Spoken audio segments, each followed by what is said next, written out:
live chenro mar kuku mar wach chenro ma kawuono ri kane pok ochako chenro ni anyiso migosi Chris kaka jopiny ohero chenro ni gima lit ne nyaka en wuon ma jopiny ohero twak mare en gi to koda ji oheri adieri Chris nyaka ibed gi lokruok live machiegni chenro mari wendo da en migosi Chris Ohala wago mbaka weche gi mag siasa dongruok mar piny moloyo chutho nikech en ok en ja siasa en ja kendo ratiro mar oganda samoro wacha diri ahinya maketo jomoko bedo gi luoro moro e kit ngimagi moloyo chutho geno mare kod geno mare chenro ni wagol Kenya ka to wachope kamoro ma onge dewo ng'ato an Haron Otieno ang'o mitir gi to bwana ni chenro ni ineno ahinya pok watimo study pok iwacho ni pok itimo watimo study apenji Chris ngima ni en gimoro amora nyaka evidence based okay even at yes jomatindo machalo kod in gi an mulo la mulo dinga ndo bedo kamiyo gi tax holiday to kod selling some of shell pile ka pile di dwe kadiri magod news to ne tax holiday en gima ber alfawchel ten ober to atene sustainability mare ma tek nikech ni ober odno economy warach kasan and jinalo ji alfawchel gi jati midade ni alfawchel jo Kenya te ma onge luto maber kod onge tich namba no okyal chiwe pesa gima wacha kocha no evidence yes ka ochiwo data ni gimyadi they make pesa bi to pesa bi budget bani dogi rangon to economy ma Kenya chalnade wodio ni yudo ka holo mwa so holo uchupo kama every pesa mwa choko usuru kwa choko slinga par to karibu slinga uchiel gowi koro tek wacho ni bro yudo pesa moko mondi mi yudo ng'eny each year jimatieko school ng'eny tido ni chia serikali nandiko ji jomane civil service kokalo ji 100,000 joma ndiko civil service mandiko serikali kiriwo jopuonj kiriwo jogite to joma retire ng'eny retirement age be omed ko joma retire otin koro yudhe ma onge tich to ng'eny gima de gi focus en gran kaka yudhe be to create wealth yes kendgi yore mopogore ginyalo yudo kemigi this strengthen gik mocho kel mege youth enterprise then youth nyalo gama nyalo support gi kemigi tax holiday no then nyalo miyo konyo ngima mano gima Mudoro Odinga osebedo ka wacho bende ni odwa dhi timo to nikech wacho ni odar mondo chier sectors mopogore sama ma iri bi chier dong ineno ka odhi kelo tije bende jok matindo koso nyaka sector kodongo tije mege joma tindo nikech ngin create kitimo value addition kaka agriculture ma youth kongeno food doesn't mean need it physically inyalo bedo ikaw product kacha kitero market koro bedo kingi pikipiki no bedo enabler na pikipiki no miyo nyalo kaw rech kacha bichopo chiro to koro bedo ni dwa timo pikipiki no become a mint itself pikipiki no bedo konyi chopo kamoro koro ngin tabu man goeno wiyo jo Kenya kaka joluo mantie na mali Victoria ka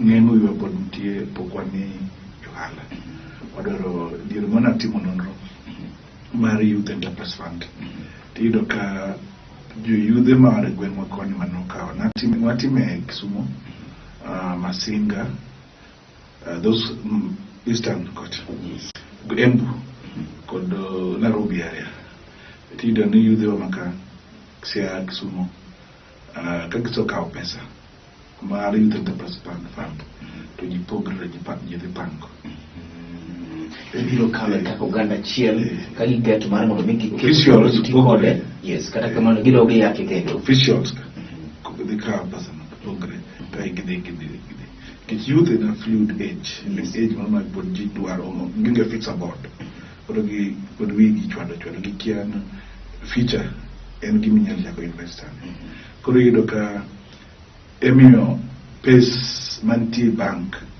mai hola yudhi wa kawa hinya get machine regulations manyaka ilu matek. Yes. To man ka through constituency ni en mimi ema siasa. Kudu ngin ko kikawe constituency to ngacha bodo siasa bodo kura. Kudu ko bilui mondo dwok. Kudu gidon mano yot mondo gilalgo. Kudu mana be rocho dogwok kicha ngati ya be discipline.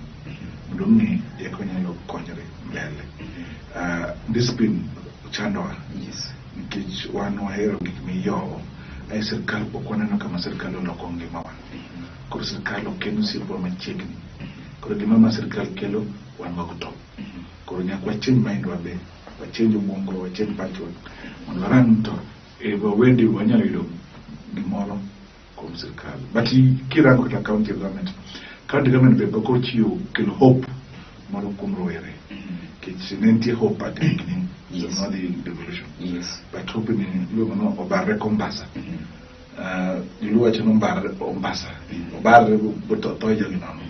E kuru yang ya we record on jamana idugi boda. Boda ka unge economy be nyen konyi.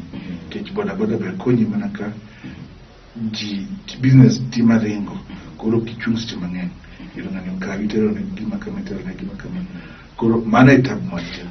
Migusi Chris chema inyalo chalo ngat ma seyo piny owacho ni pok ochopo singo magi mosega singne ngat mara were chien to kendo sani ira chien kuom jok mochungo mar manyo kom ker party mar ODM bende chako budo singo moko manyien kendo kaka youth biro bedo gi geno na adieri mag wang minyalo betin lakini ngat nyalo ng'iye e bath siling ni koma chielo mowacho ni to rawere bende ka samoro gik mo kaka youth enterprise funds yeki thothne ok gi inyoriwore samoro bende ka gikaw to gitiko na bende wuoni wacho ni samoro officials kawgi paro ni tabu sega bedo kar kanye dibedi ng'ama tin bende ok dawuok oko to tich matek samo mi thuolo mondo mi access pesa moro bende ok gidwa gik matimre county bende onge information margi koso en ni jotelo mobedo blamed squarely.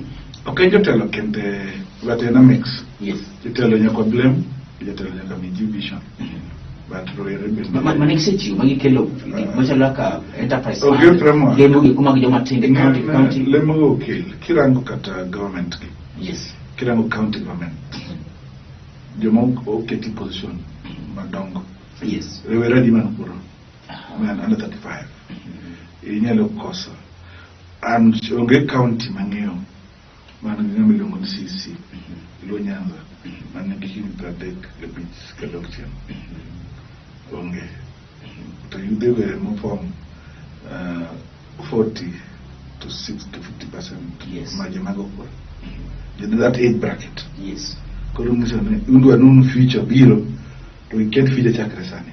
Koro koki nyal keto interest tiro were mang'eny ma under 35 ma nungus lony yore mang'eny human tut matimi ministry penyo loko. Yes. Bon loko konyo ganda kimi ekta chief officer penyo loko bon loko ganda tidu idwa ne mi gimi ka director cha then ka opposition cha ka of ketigi iye to gini jonge position ma decision making kanye ma ni big director je dungi en lewa dungi je dungi yana kada vision bedo da kada ka gitin. Yes. Kada kada vision bedo kilongo ka wono kilongo directors masia kata Kisumu mokwongo bedo ka jima mine onge kibedo kod gini longo directors ka bedo it be shocking to know kama miyo ma director county government to the age group again. Yes. Ma 35 kadok chien. Yes. To be further shocked nyalo kata koso jama below 35. Okay, lo penjo moro migosi Chris nito bende seche mwa wachiwo singo gi eki opogore eki bende machielo mar pesa manyo gido nitiere manyalo biro sa ngech wacho ni weche pesa ma Kenya lale mibadhi odiochieng' kodiochieng' minute ka minute kaka higa kata wika wika en pesa ma samoro kobedo channel ne okony joma tindo to miyo gi siling 6,000 dwe ka dwe en pesa matin mano ginyalo yudo Pesa kwa deal with baadhi ujuno Kenya kama udhira. Yes. Kenya pinyo but ng'eny jima benefit from pesa jo Kenya gin jo mani top jo moko matin malo ka chande. Yes. Kido ka ng'eny ji onge yuagre mutlak pongi to emina temo wacheno pesa na nyalo chiwe. Yes. Mokwongo ideal gi mibadhi ai use pesa no Yes. Gotero wire mar ariyo nyaki ket economy mondo generate or replenish itself mondo yud pes from economy mondo finance ok nyal time ka onge ok nyal tax ji Yes. mukalo kakiso takaji ukaja sabula tax Yes. kirango mafuta ni malo zaidi kirango kita mkati ni malo zaidi kita mongo michede huko ni malo zaidi school fee michulo sana ntindo ngengo school jupujo loko halagi ntindo iketo nu ministry magawa keto na 100% transition jupujo bo ochomogo pes moko med schools moko man kete nyanza ka ojon school ko medal fa pare higa to magawa to wacho no transition period o 100% gichak giwacho no nyathino be dala onge to gichak giwacho no time ma gisome weeks odok chien to jogi to medo pesa so kinde gik mang'eny tiero maro chongi makro eregi makata dwaro eregi bi mondo obedhi mbele mondo mi cabinet to ng'eny gi bro drop out of school kisko kinyal chulo school fee Yes. to ng'eny dok bichopo kama mi teach koro nyakwa rangi foundation mondo wagere motegno Yes. mondo wachopo mbele Ka ichopo rango foundation kendo gere motegno sani eri ne tire maling'ling mane lingore Siaya ni jotelo moko sichako gero foundation margi mondo mi gichope kom cha piyo piyo magin kod gimno ni secret line up agene neno ginere pepa Yes. iwacha ka chielo koda ka gi odiembe no wuok kuma kwer ni mano gimo bedwar nitiere bedwaro mar loko katiba kokale bunge mar kelo jalup ker ma ker nyalo miyo tich to ker bende nyalo gole tich sasa modwaro to gibed ji ariyo bende constituencies bende omedi 70 kod adek asto MPs makaluo kaachiel kod joma chiegni kod Muro Odinga ywak ne polling stations ma Kenya moko gole gazet to mo namba gi bodwok piny tugo nitiere koso onge all that for live chenro mari mar Kuku Mar Wach wendo na Migosi Chris Owala kikimul remote mari nikech waduog telo mari mar chenro ne.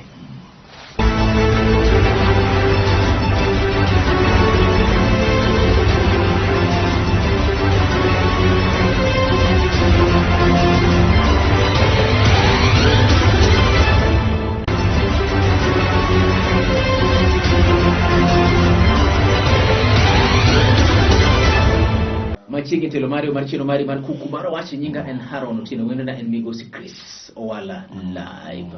Chris aweyo kamana penji godo wach mar secret lineup. Kapok idhi secret lineup, Yes. wawuo about reducing teko ma DPT. Yes. Mano en gima nyaka dhi katiba, bwa dhi referendum. Ng'ama dwa yudo shortcut no. Ng'eno mano change the character of the constitution. Ipan jod bura te ok ong'eyo chik ndire mag wach ni gini ginyalo kale bunge. John, inyalo paro chien kecha katiba yod bura noloko chik moko mane koto declare chik karibu dona duto nolok maricho. Ing'en gitimo siasa. Yes. Chutho My fact apane ni kama ne gachi ne. Yes. Giduto gik mane gitemo wachogo. Kirango katiba fall short of gimano gitima amendment in the parliament. Yes. Tima dwaro kidwa change of formation of the government nyaka idhi referendum. Mano is gima konya debate. Yes. Nitie gik mang'eny ma joburago. Ing'en kiwacho ni idwa medo 70. Yes. Gimedo gi power ma medo constituency nkanye IBC. Yes. Oso tim badari buido ne gin kanye. Mar adek yudo ni constituency midwa medo gi. Wacho nearly constitution bed machiegni namba ma boundary constituency ma X onego bedo kuma bora ahinya constituency Y. Yes. Koro onego bed ni so tim no mana IBC onego tim chiwo report then guide gino kendo giminyalo wuok nwadwa dhi medo kech nyaka iwach ne dhi medo gi nade gin mage oso tim no IBC nyaka bed no article 29 miet power IBC matimo mano. Gima chando Kenya ka en wadwaro loso katiba mondo actualize our self interest. Oduka penjo moro Migosi Chris. Ipani jod buche wate. Ok ging'eyo gin Jeremiah Kioni wuone en okil kama law. Gino ng'eyo but gitimo politics. Nyelo ng'eyo gimoro. Yes. Tibayo kidi bungu winjo nang matimre. Ponono ne giyudo kwan. Magi dhi bunge magi nyokalo. Implementable bedo matek. Jibodhi court, Yes. court will pronounce itself. Nikech nitie gik kuma nitie framework don kata mana BBI ni the simple fit man BBI face yen nitie gik ma kisemi wacho to iwacho ipa ni gi numbers wodo no kunyal conspire kada kunji alfa par mondo unega it will remain a crime. But ina mondo mi penji gimoro kairi onego ponono ne jogo bono chik magi kalo magi koro bedo dhi mbele Kenya dok chien koso Kenya dhi mbele nikech ne wadwaro ni wagol waket ker jalup ker mane gi teko manyalo bet office. That's the question. Sani koro wacho ni Ruto no chando jatend. That is the question. Kakoro duogo no in mani telo tichako ywak no adwaro bedo deputy man ga teko gima atemo wacho no ok inyalo loso katiba ma self interest at that particular time. Katiba wadwaro posterity wa promote democracy ma in gi freedom of expression as officer kata kama itieni onego bed nwacho pachi ingin katiba to ka sabotage company probably no sabotage company but tip pachi more ma company nyalo bed no ko winjre go to in as a person. That's what you think. Values me. So you believe in it. Okonego beni very victimized because of your value. Provided no give me wachacha oko affect the company negatively. Then don't you to watch your marriage ten that and penyo watch Uhuru Kenyatta. Time could deputy. Kiko get Ruto picture. Yes. Any other deputy. Yes. To deputy mari opere gi serikal lo yua moro ko de kamo. Di gom sake ko se di gom no med bedo gi pache serikal. Duog chien kama ne moyo bedo wabedo Kenya kam almost a year mangi vice president. To ojon dingen gimi ne walk vice president to deputy presidency. The story is there. The story is to strengthen this office. Mondo get samidu and ngam yellow structure. Moi ne wali kamudu kinyigo. Yes. Kada ko jadala uboko ochichko dito kinyigo. Kada ka unyokaru oneno ka umi tu marachi engno. Oneno ka ko hero umi no kende to kinyi dala. So wo kanyo okwanya dok chien en zulu regression. Wani gimoro 21st century wadi mbele. Makoro kod office ni hinyo jatend pinyo. So ko hinyo ken office jo Kenya. Obedo created to serve Kenyans. Okobedo created to serve kisamiri gokura. Igokura njari yogo. But Chris bottom line. In kama ni kod organization mari. Kifuanyi ni organization mari cha. Tiere kod gima kizungu lungo ni two centers of power. Dogi nyalo miyo ngekro beti yori makti. Ingeno kiso register organization in a public institution. To sheria mag pinye magaidi. So as until okil bedo kanya nyaka chieng. Today that's why it take a succession. Today God forbid president onge. The whole thing you want presidency. Katiba lungen presidency. Presidency constitute president and deputy president. So you got the amendment gicha. Muni lungen kore and president. The president. Chawani lungen office of the president. Miso no president koriketo ministers office must have. God forbid if gimoro timene president utimo nango. What doki confusion mwana wacho no speaker will act. Look at speaker dwachung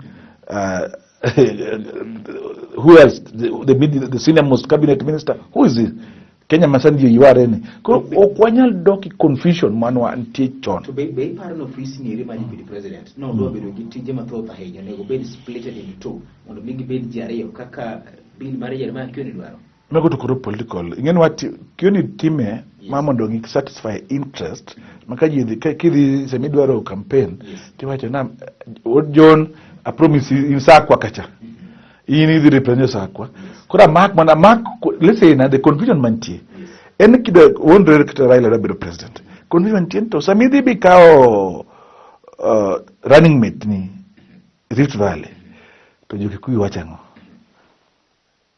That's why gimagitemo balance will my Jeremiah Kenina so that either with three president oka tikao two other region kori inyalo bedo majority mondo idhigo joka brogo ni gin ngatgi ngani be gero ngatgi ngate be kori president mana yema gitemo ti kori promise region moro deputy ko ex gi promise moro deputy wa zero secret lineup masia onge igena secret lineup masia is a front to democracy. Much is a dictatorship of the highest level. You know, John, Japin great one ratira magokura. First, gima gitimo timono dhi rocho kao mbulu masiaya mana gima nyang'ing'e odhi rocho because kakoro jokoso bed boardroom o decide no rengo governor oburu senator aken MP supogo jalago ge sami supogo gino. What is the role of a voter? A voter should now stand aside and clap for you. Mondo wedi ka okura. Kichkoro decision ne in me make on its own behalf. Then tidwaro ga ni yo owogo dhi okura a large number. How will they go? And gimagite mokwerja is not true. Kin 2013 ne gipango lineup. Jakoyo kapo korotho go other people. Gipango lineup. Anani rally mora kala. Lineup mene gipango no emnotiyo. And kamwadi rasanga no mia oburu no yomb oburu dogo bere nominated MP odugo buru sane ke oburu to yomb chakuburu bere nominated MP kupogore koda ka gijo piny machunyi ginyalo chido ne joka no pango lena mari koro no kodhi ngado kura idong jo piny pod giteko jo piny giteko. That's why I'm saying kagidhi no jo piny nyaka chung mondo support kata party machelo kata ken NDG mano chieng mogenya to beda an alternative party ma Siasa mondo Siasa own mondo bed single gigi two alternatives ntie independent ntie party mang'eng ntie green party PDP Migori because leadership also chai double but ngato bede bro dok negi Chris ngato wacho ni gin every right mondo migi bende gocho ni watu mae kaka wanene ananya tiyo gi Chris anya tiyo gi Zeru Babe anya tiyo gi Landa kamano. It's okay that's what you are saying. With their right to decide, we also have a right to decide as voters. Because voters must conspire. Ingeno ngike chieng mono motoyo osoloso chik nrombo party maro die mnose kwede wacho ni eri panel wet gine nitire gini gikwede ka ngamo ilande ilo jinja party maro die Siasa ma en political advisor mara sanga emolando gino emeno kawdonde kawuoyo party party ko kwede in between the line kisome mo taji ngache mo wacho ni ngane no wacho gichakiyen kisomo between the line ginyalo kwede kich ingen tie gimi kwede ga mamondo geng wangji but deep inside them ntiegi mono pogre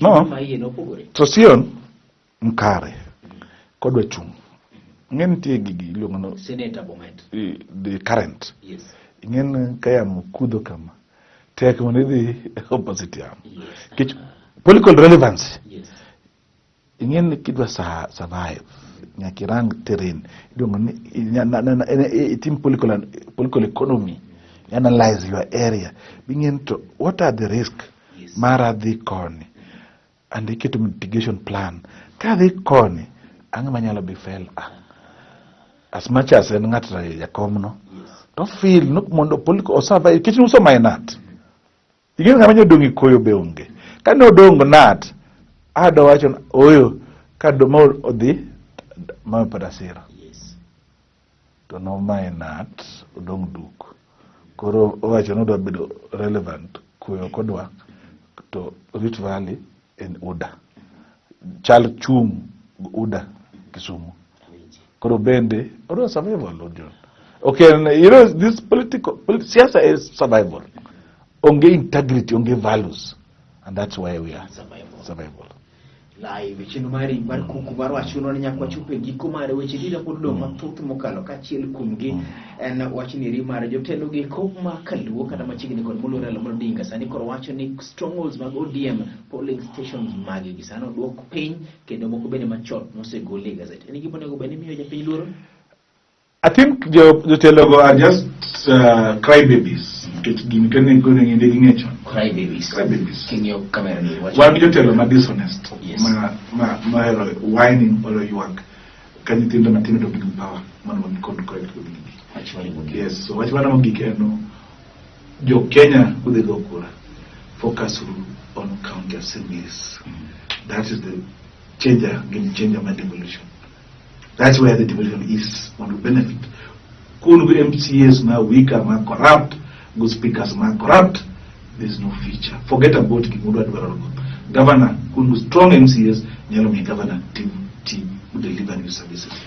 Anywhere I use it. Chupegi kuma chendo ni erek nyinga en Haron. Utinero kamana hinya nenya dende matire kamera moko kachelo kod bigo silanda kamera mara hiyo. Kod senior most producer Marchino ni Zeru Babel live. Nyinga en Haron. Utino bili butino maber.